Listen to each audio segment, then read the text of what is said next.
Around my neighborhood, I've seen a few of these new Ineos Grenadier SUVs. They look pretty cool. They look like old Land Rover Defenders, although in my opinion, the original Land Rover Defenders still looked a little bit better. There are some small changes to make sure that they didn't violate the rights of Land Rover, although it still looks like a good car. I've been desperate to try one out. I really want to see what it's like. However, there are some owners complaining about the Grenadier. So, today's topic is the Grenadier gone wrong? What Ineos owners are really saying.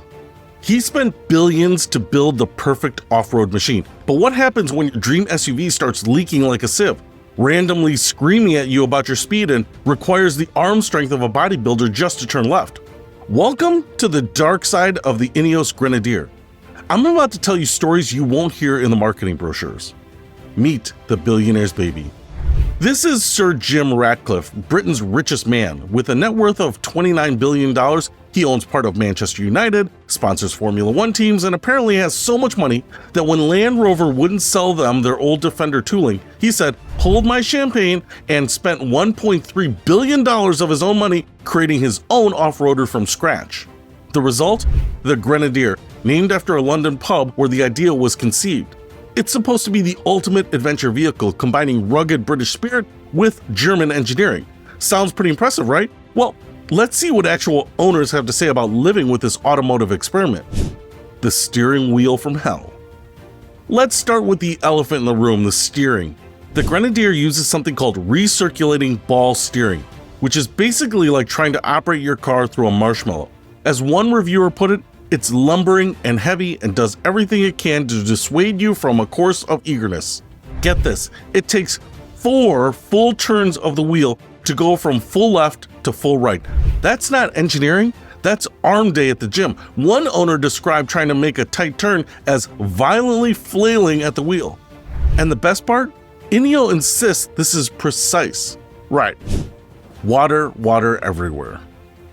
But hey, at least the steering problems are consistent, unlike the water leaks, which seem to have their own personality.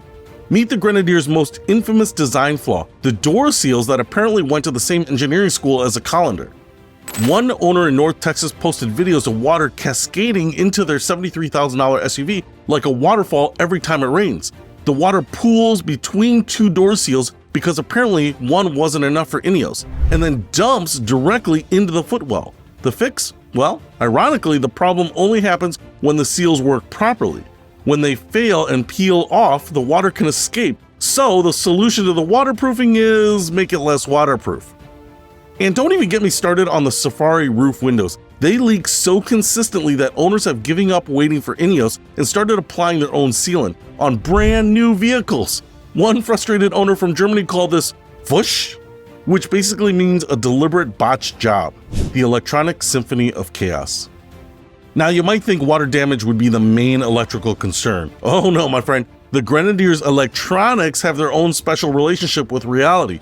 Owners report a delightful medley of false warnings that would make even a Land Rover blush. Picture this, you're driving along, minding your own business when suddenly your dashboard lights up like a Christmas tree.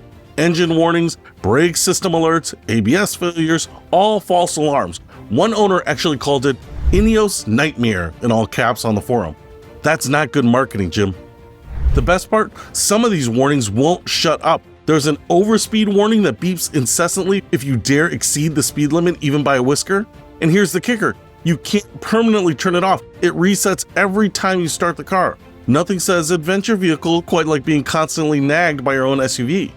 It's often the little things that drive owners over the edge. Take the air vents. They're designed to look rugged and industrial, but one reviewer noted they feel like they're made from cheaper materials and don't move freely when adjusting airflow. On a $70,000 vehicle, that sounds a little sus.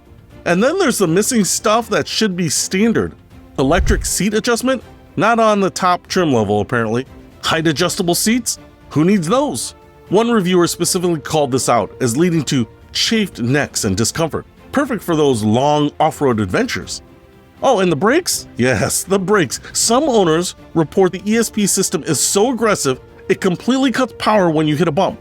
One Australian owner said it was a nuisance when accelerating out of corners with corrugations. Remember, this is supposedly an off-road vehicle. The fuel bill nightmare. Hope you've got deep pockets because the Grenadier drinks fuel like a sailor on shore leave. One long-term reviewer described it as deeply thirsty and mentioned their credit card is already wilting in anticipation of a fully loaded trip across France. We're talking about fuel consumption that would make Hummer blush. Remember when people complained about gas prices? Well, Grenadier owners have effectively volunteered to pay double when things go really wrong.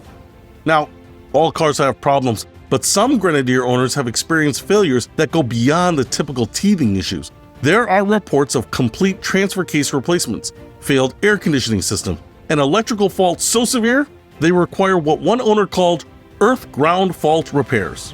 One North Carolina owner shared their horror story of a Grenadier with multiple electric failures, no support from Ineos, and even damage to the roof that appeared during a service visit. They called it, by far my worst experience with a vehicle in 40 plus years, and this on a car that cost more than many people's houses. Things got so bad that Ineos actually had to halt production entirely in September 2024 because their seat supplier, Recaro, went bankrupt. Imagine spending $73,000 on a vehicle made by a company that couldn't even keep their chair guy in business. The cult of Grenadier. But here's where things get really interesting. Despite all these problems, there's a passionate community of Grenadier owners who absolutely love their vehicles. They call complaints teething issues and praise Ineos for creating something different. One forum member wrote, "If the Grenadier does the job you want it to do and puts a smile on your face, then value for money is in the eye of the owner." Another called the criticism unfair, saying Ineos serves a niche in the market currently only Toyota may operate in. And to be fair, when it works, the Grenadier is genuinely capable off-road. It has proper solid axles, locking differentials, and what one reviewer called unchallenged off-road performance. It's just that you might need to bail water out of the footwells afterwards. The cultural divide. What's fascinating is how different markets view these problems. American buyers used to recalled F-150s and quality control issues from Detroit seem more tolerant, but European customers, especially Germans, are less forgiving of things like water leaks and false warnings. Australian reviewers tend to focus on the practical aspects. One noted that navigation and phone connectivity are still plagued with issues, but appreciated that the car is extremely capable for its purpose. It's like an automotive Stockholm syndrome. They acknowledge the flaws but love it anyway. The price of dreams. All right, let's talk about money. The Grenadier starts at around $73,000 in the US, but most owners are paying well over $80,000 with options. For that money, you could get a Lexus GX that's been refined for years, a Toyota 4Runner with legendary reliability, or even a Jeep Wrangler Rubicon that's actually proven in the marketplace. But as one owner pointed out, none of those alternatives give you the same feeling. The Grenadier isn't just about transportation, it's a statement. It says, "I have enough money to buy someone's engineering experiment, and I don't care if it leaks." The big question nobody's asking, what happens in 5 years, 10 years? Ineos is a brand new company with no track record of long-term support. If you need parts for a 2019 Ford, no problem. But what about a 2024 Grenadier in 2034? Some optimistic owners point out that most components are from established suppliers like BMW, ZF, and Bosch. But body panels? Trim panels? Good luck with that. As one forum member noted, the owner, a billionaire, has zero manufacturing experience, and I worry his four-wheel drive thing might also be a short-term distraction. The verdict. So what's the final verdict on the Ineos Grenadier? It's a genuinely capable off-road vehicle, built by people who cared about the details that matter most to enthusiasts, but it's also a testament to why automotive engineering takes decades to perfect. The owners who love it, really love it, they're willing to overlook leaky door seals, constant warning beeps, and steering that belongs to a different century.